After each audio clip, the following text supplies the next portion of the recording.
오늘 하나님께서 허락하신 하나님의 말씀을 함께 살펴보도록 하겠습니다. 고린도전서 6장 1절에서 2절 말씀입니다. 고린도전서 6장 1절에서 2절 말씀을 함께 합독해서 한 목소리로 올려드리도록 하겠습니다. 고린도전서 6장 1절에서 2절 말씀입니다. 함께 찾으셨다면 합독해서 올려드리도록 하겠습니다. 너희 중에 누가 다른 이와 더불어 다툼이 있는데 구태여 불의한 자들 앞에서 고발하고 성도 앞에서 하지 아니하느냐? 성도가 세상을 판단할 것을 너희가 알지 못하느냐? 세상도 너희에게 판단을 받겠거든 지극히 작은 일 판단하기를 감당하지 못하겠느냐? 아멘. 오늘 고린도전서 6장 1절에서 2절의 말씀을 가지고 다툼 안에 숨겨진 탐심이라는 제목으로 함께 은혜를 나눠보고자 합니다. 사실 지금 오늘 함께 읽었던 본문 말씀은 지난주 함께 나눴던 그 5장 말씀에서 바울이 교회 안에 일어난 여러 가지 문제들 가운데 음행의 문제들과 또 그 음행의 문제들로 인하여서 또 파생된 여러 가지 문제들을 다룬 이후에 지금은 교회로 세워져 가야 하는 성도들이 지금 그러면 우리가 이 죄에 대해서 교회 안에 드러나는 이런 악한 일들에 대해서 어떠한 태도로 우리가 나가야 되나에 대해서 나누고 있었습니다. 그리고 이제 이어져서 음행의 문제에서 이제는 바울이 교회 안에 불거진 다른 문제, 즉 다툼에 대해서 다루기 시작합니다. 그리고 오늘 본문 말씀을 저희가 1절과 2절만 읽었지만 사실 이 다툼에 대한 문제를 사도 바울은 1절에서 11절까지 이르기까지 사도 바울이 좀 더 디테일하게 설명을 하면서 다루고 있는 모습을 저희가 볼 수 있습니다.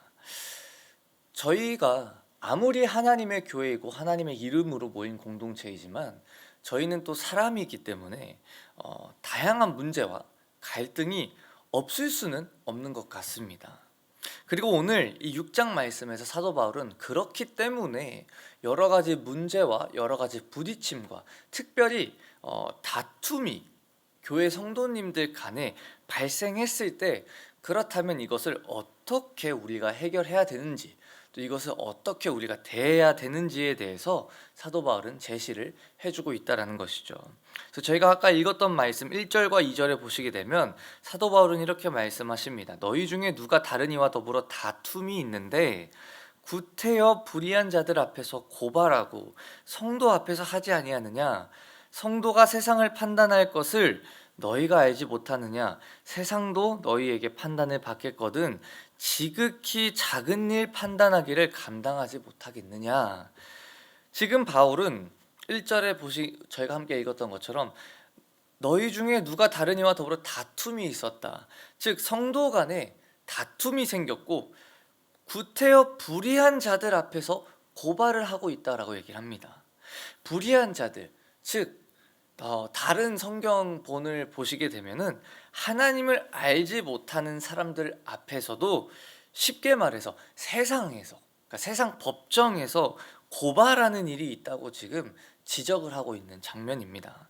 아마도 지금 이게 어떤 상황이냐면 아마도 당시 고린도 교회 성도들 간에 갈등이 벌어졌고 또 아마 상대방을 법정에 고발하는 일들이 종종 있었던 것 같습니다. 그래서 사도 바울은 지금 이렇게 구태여 불의한 자들 앞에서 고발하고 성도 앞에서 하지 않는다라고 지금 이렇게 이야기를 하고 있는 것이죠.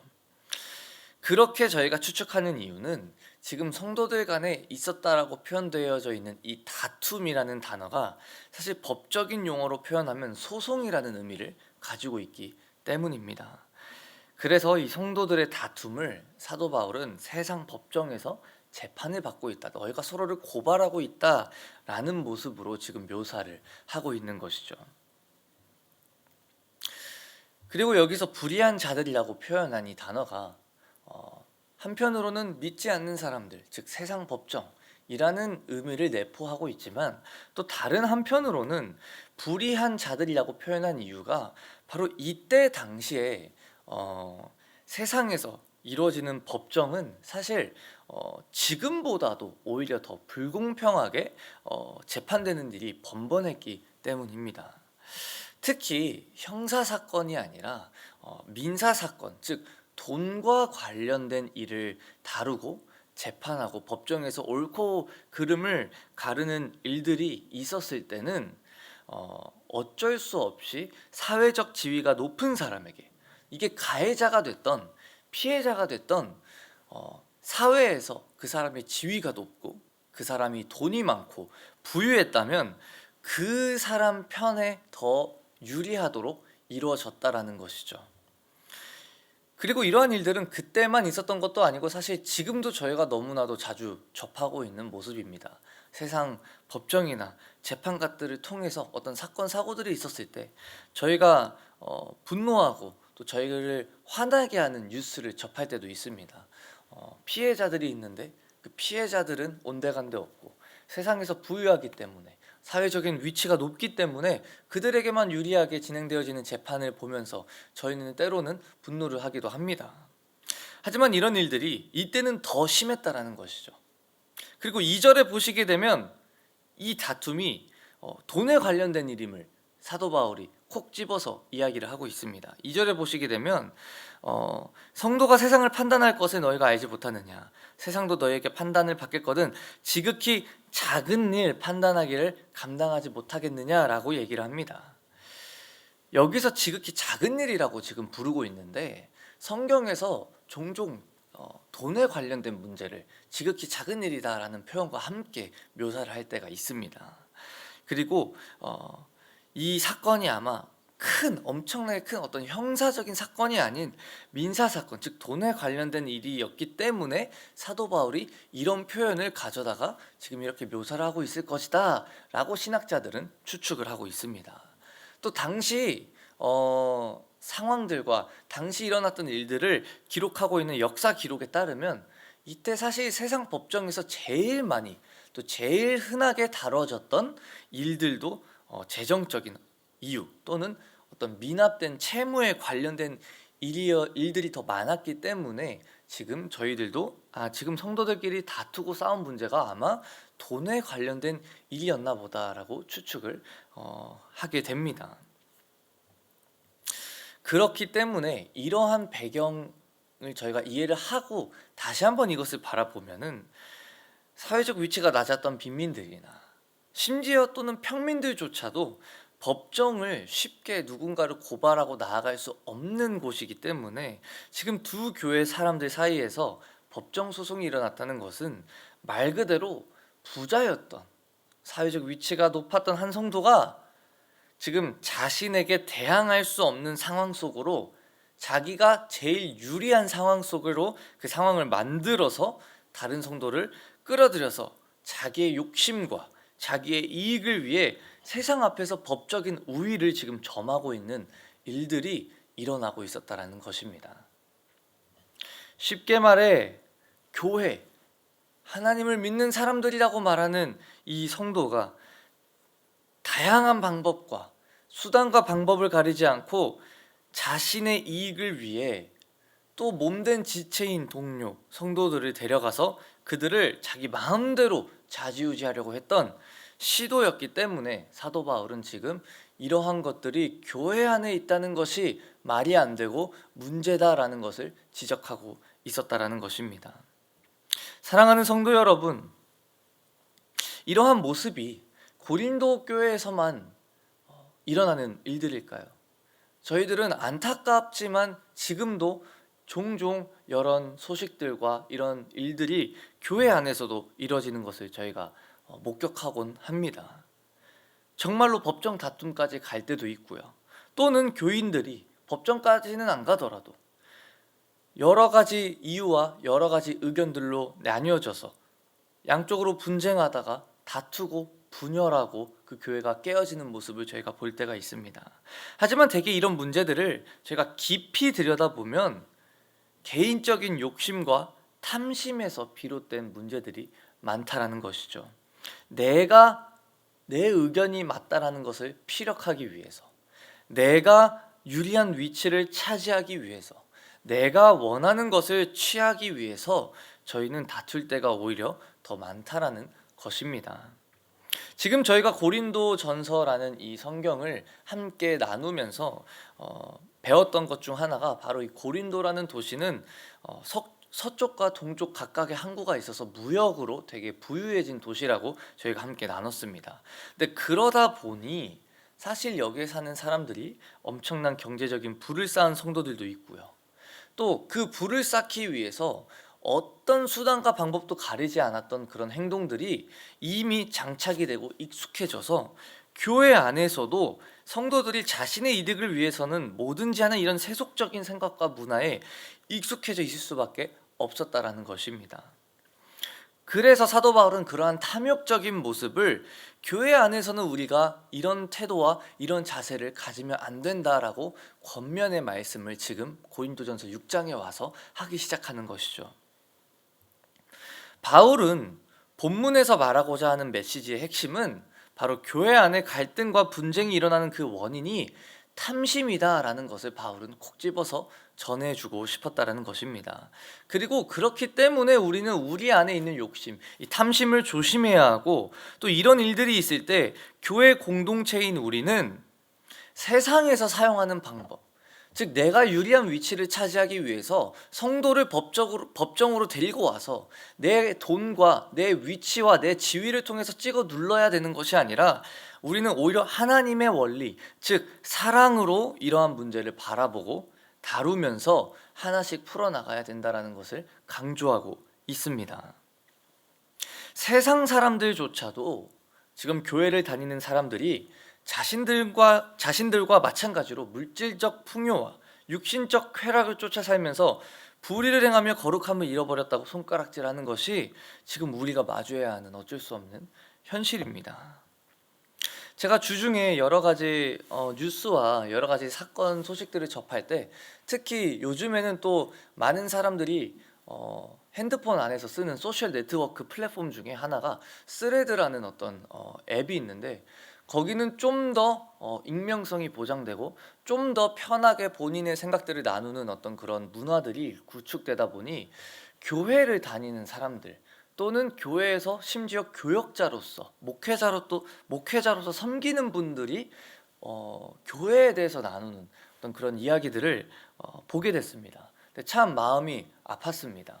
여러 가지 일들을 보게 될 때 본인이 어떤 불이익을 당했는지, 어떤 불이한 일들을 본인이 교회에서 겪었는지, 그래서 이 교회를 어떻게 떠나게 됐는지, 그래서 더 이상 어떻게 교회를 나가지 않는지, 이런 소식들을 더 많이 접하게 됐는데, 그런 걸 봤을 때 참 하나님의 교회가 사람의 부족함과 사람의 연약함 때문에 욕을 먹는 그런 사실이 너무나도 안타까웠고 마음이 아팠습니다.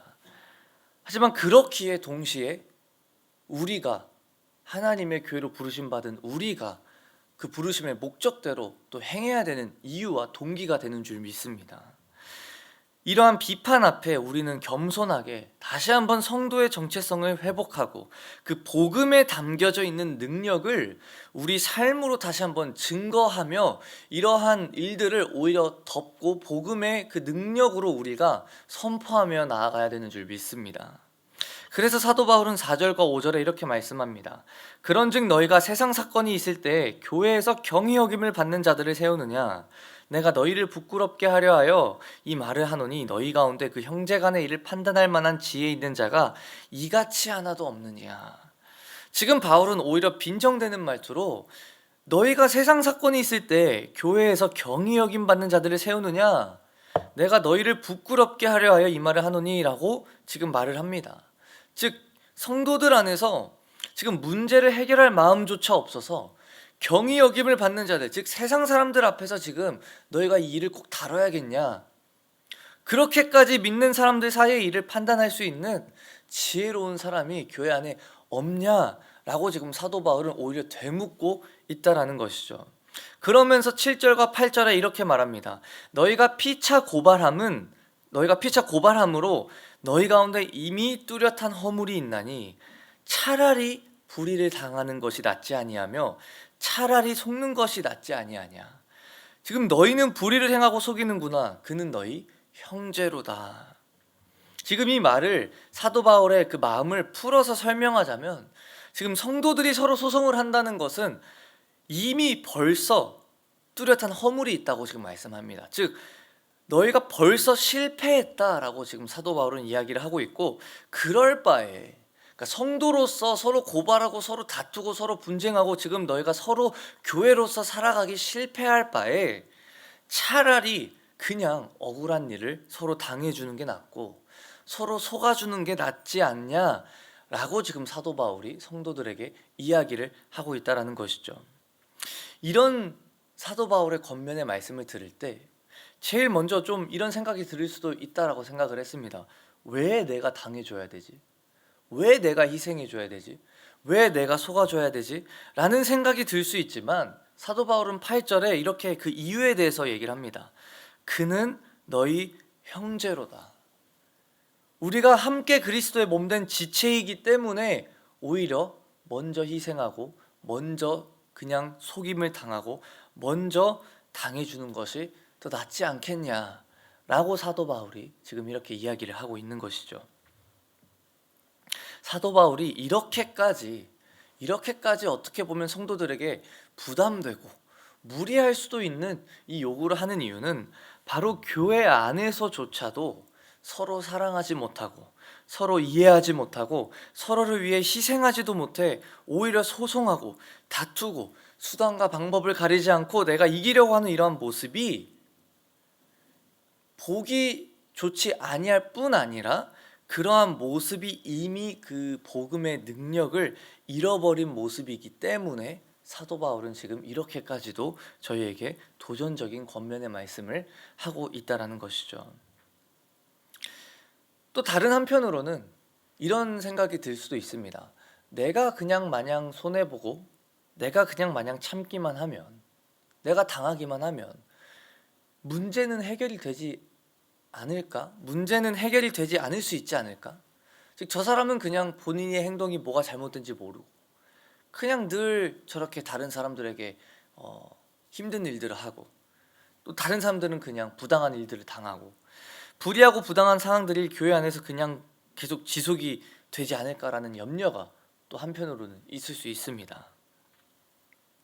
하지만 복음으로 하나 된 공동체 안에서 내가 먼저 말씀에 따라 사랑으로 문제를 해결하기 위해 서로 함께 힘쓸 때 그때 비로소 우리는 나의 모습을 내가 사랑으로 이루는 모습을 보는 것이 아닌 우리를 위해 먼저 희생해 주신 예수님의 모습을 본받아 갈 수 있게 되는 줄 믿습니다. 내가 먼저 죄인이었던 나를 위해 죽어주셨던 그 예수님, 내가 무언가를 사랑받을 만한 행동을 해서 사랑을 받은 것이 아닌 걸 깨닫고 내가 그 예수님의 사랑을 받아서 그 사랑을 본받아서 먼저 그렇게 행할 때 분명히 그 공동체 안에서는 예수님의 사랑이 흐르고 그 복음의 능력이 흐르고 서로 그렇게 더 성숙하고 거룩한 모습으로 성화가 되어져 갈 수 있다라는 것입니다. 당장은 혼란을 겪을 수 있겠죠. 하지만 복음대로 살아낼 때 분명 그 현장에 복음의 능력이 더디더라도 나타나게 될 것이다라는 것입니다. 그리스도인들이란 세상 속에서 바른 삶의 모습을 저희는 보여야 되는 부르심을 가지고 있습니다. 나의 이득과 나의 의견만을 피력하려고 하기 전에 사회적 약자들의 이익을 대변하고 그들을 도우며 하나님이 주신 것들을 나누면서 살아가야 된다라고 구약에서조차도 구약 성경에서부터도 하나님은 그렇게 말씀을 하고 있습니다. 다른 사람을 위해 자신의 권리와 이익을 희생한다는 것이 하지만 언제나 쉽지 않은 선택이죠.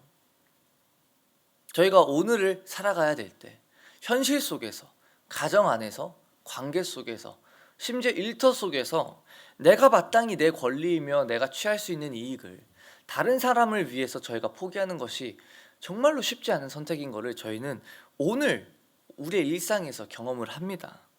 하지만 그럼에도 예수 그리스도의 희생으로 구원받은 우리에게는 세상의 빛과 소금이 되라는 부르심이 있다라는 것입니다. 또 우리는 이 부르심에 합당한 삶을 세상 속에서 구현해내야 합니다. 그 방법 중 하나가 바로 내 욕심과 내 탐심대로 내 것만을 취하며 살아가는 방식과 그런 문화가 아닌, 그게 너무나도 당연한 이 세상 속에서 내가 먼저 희생하고 이웃을 먼저 사랑하고 세워주는 것, 그것을 통해 우리는 우리에게 보여주셨던 그 주님의 사랑을 우리의 일상 속에서 나타낼 수 있고, 또 탐심과 폭력으로 얼룩진 이 세상에 그렇게 하나님의 선하심과 또 하나님의 선한 그 복음을 드러내고 전할 수 있게 된다라는 것입니다. 그러면서 마지막으로 바울은 9절에서 11절에 여러 가지 악한 일들을 이제 나열합니다. 즉 불의를 행하는 자들은 하나님의 나라를 유업으로 받지 못할 것이라는 경고의 말을 하면서 이제 권면으로 이 단락을 끝을 내고 있습니다. 여기서 나오는 여러 가지 불의한 행동들은 사실 저희가 보면 공통점이 바로 자신의 욕심, 즉 탐심에서 비롯된 행동들의 열매들이 지금 사도 바울이 얘기하고 있는 불의한 행동들로 나타나고 있습니다. 즉 예수님을 믿는다고 하면서도 여전히 자신의 욕심대로만 행하는 자들은 실제로는 그 믿음이 야고보서에서 말씀하는 것처럼 죽은 믿음이라는 것이죠. 우리는 모두 죄인입니다. 아멘이십니까? 저희는 죄인일 수밖에 없습니다. 하지만 그럼에도 죄인된 우리를 사랑하신 것이 그 하나님의 사랑이라는 것이죠. 그리고 그 사랑이 있기 때문에 우리는 죄인이지만 끝까지 죄인의 모습으로 남아있는 것이 아니라 회개하고 용서함을 받아 거룩함과 의로움을 입어야 하는 교회로 부르심을 받은 존재인 줄 믿습니다. 그렇기 때문에 오늘도 우리는 이 거룩한 공동체 안에서 우리의 욕심이 아닌 주님의 사랑으로 모든 불의를 없애기 위해 노력해야 하며 우리가 힘써 애써야 된다는 것입니다. 그리고 그것을 하나님은 우리에게 그냥 이렇게 던져주시고 너네 이렇게 해 라고 요구만 하지 않으십니다. 주님께서, 예수 그리스도께서 먼저 우리를 위해 그 권리를 포기하시고 자기 희생으로서 본을 보여주셨다는 것이죠. 그러면서 주님의 피로 사신 교회, 즉 우리들에게도 동일한 사랑의 열매들을 이제는 요구하고 계십니다. 교회인 우리들은 누가 옳은가의 승부를 보는 것이 아니라, 그렇기 때문에 누가 먼저 그리스도의 길을 따를 것인가에 대한 순종의 결단을 저희는 보여야 되는 줄 믿습니다. 사랑하는 성도 여러분, 바울이 오늘 이 고린도전서 6장 1절부터 11절까지의 말씀을 통해서 내리고자 하는 결론은 단 한 가지입니다. 복음은, 우리가 받은 이 복음, 우리가 받은 이 사랑은 나의 욕심을 이루기 위한 합리화를 해주는 도구가 아닌 우리를 변화시키는 능력이다라는 것입니다. 죄인된 우리가 의롭다함을 받았습니다. 죄인된 우리가 그 죄의 결박에서 속량함을 받고 자유함을 얻었습니다. 하지만 그 자유를 우리의 육신의 정욕을 위해서 사용하면 안 된다라는 것이죠. 갈라디아서 5장의 말씀과 같이 그 자유를 우리를 위해서 쓰는 것이 아닌 서로를 위해 오히려 묶인 바 되어라, 매인 바 되어라 라고 말씀하신 것처럼 세상처럼 이길 생각을 접고 주님처럼 사랑할 결단을 올려드리는 오늘 하루가 되시기를 축원드립니다. 욕심을 품은 채 이기는 것보다 십자가를 지고 화해하며 희생하는 것이 우리가 누릴 수 있는 진정한 승리라는 것입니다. 우리가 그렇게 먼저 희생하며 먼저 사랑의 모습을 보일 때 그것이 바로 하나님께서 이루시는 승리의 모습이며, 우리가 하나님 안에서 더 성장하고 우리가 하나님 안에서 더 구원받은 자, 즉 복음을 가지고 그 복음의 능력을 가진 자의 모습으로 나아가는 길이라는 것입니다.